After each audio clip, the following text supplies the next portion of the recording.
Selamat pagi suster, bapak ibu dan anak-anak yang terkasih dalam Tuhan, berkah dalam. Sebelum kita memulai kegiatan kita pada pagi hari ini, marilah kita mendengarkan sebagian dari firman Tuhan dalam renungan kita yang akan diambil dari Injil Matius bab 13 ayat 1 sampai 9. Marilah kita berdoa.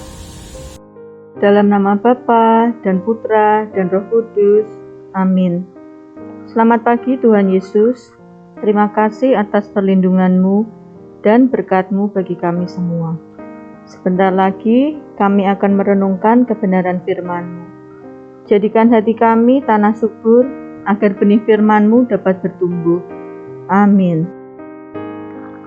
Bacaan hari ini diambil dari Injil Matius bab 13 ayat 1 sampai 9. Pada hari itu keluarlah Yesus dari rumah itu dan duduk di tepi danau. Maka datanglah orang banyak berbondong-bondong lalu mengerumuni dia sehingga ia naik ke perahu dan duduk di situ. Sedangkan orang banyak semuanya berdiri di pantai. Dan ia mengucapkan banyak hal dalam perumpamaan kepada mereka. Katanya, adalah seorang penabur keluar untuk menabur. Pada waktu ia menabur, sebagian benih itu jatuh di pinggir jalan. Lalu datanglah burung dan memakannya sampai habis. Sebagian jatuh di tanah yang berbatu-batu yang tidak banyak tanahnya. Lalu benih itu pun segera tumbuh karena tanahnya tipis. Tetapi sesudah matahari terbit, layulah ia dan menjadi kering karena tidak berakar. Sebagian lagi jatuh di tengah semak duri. Lalu makin besarlah semak itu dan menghimpitnya sampai mati. Dan sebagian jatuh di tanah yang baik, lalu berbuah. Ada yang 100 kali lipat, ada yang 60 kali lipat, ada yang 30 kali lipat. Siapa bertelinga, hendaklah ia mendengar. Demikianlah sabda Tuhan. Terpujilah Kristus.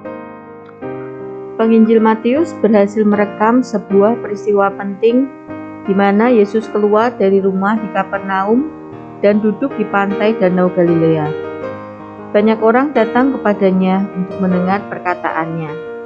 Ia pun naik ke atas perahu dan sambil duduk, ia berbicara dengan orang-orang tersebut dalam bentuk perumpamaan.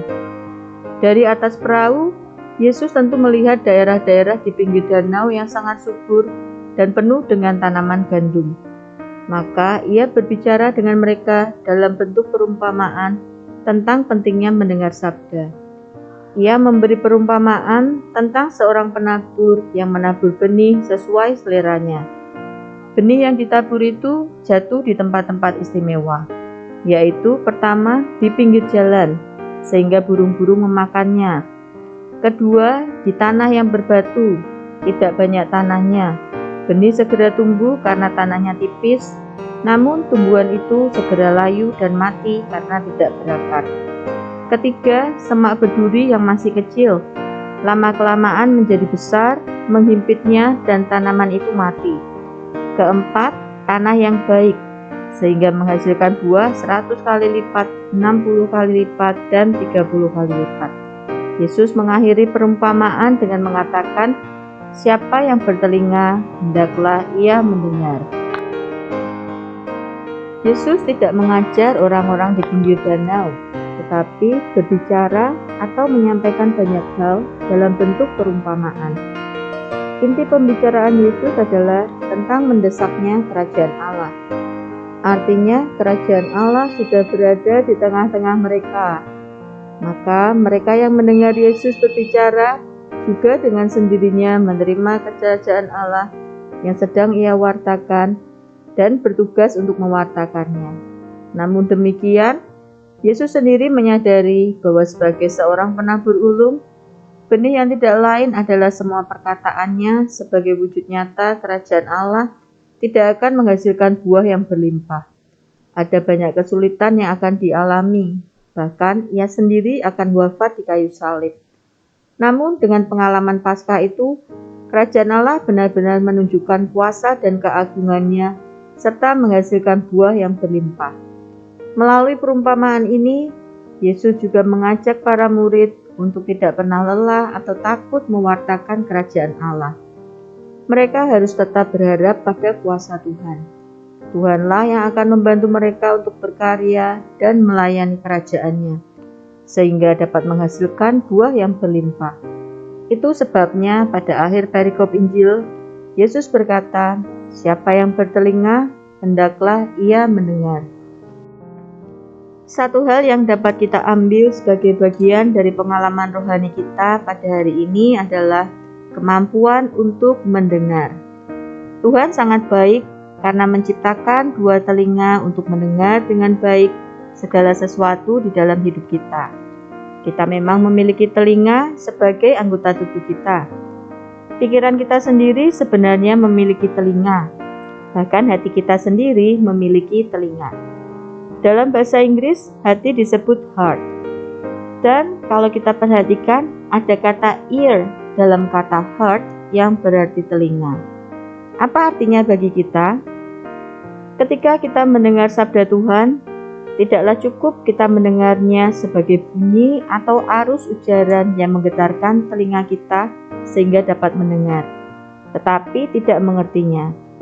Tidaklah cukup kita mendengar dengan pikiran atau mind dan memahami makna kata-kata yang kita dengar. Kita harus mendengar dengan hati. Maka sabda Yesus harus didengar dengan hati, karena Yesus sendiri berbicara bukan hanya dengan mulut, dengan pikiran, tetapi juga dengan hati. Di dalam hati kitalah Tuhan mau berbicara dan kita siap mendengarnya.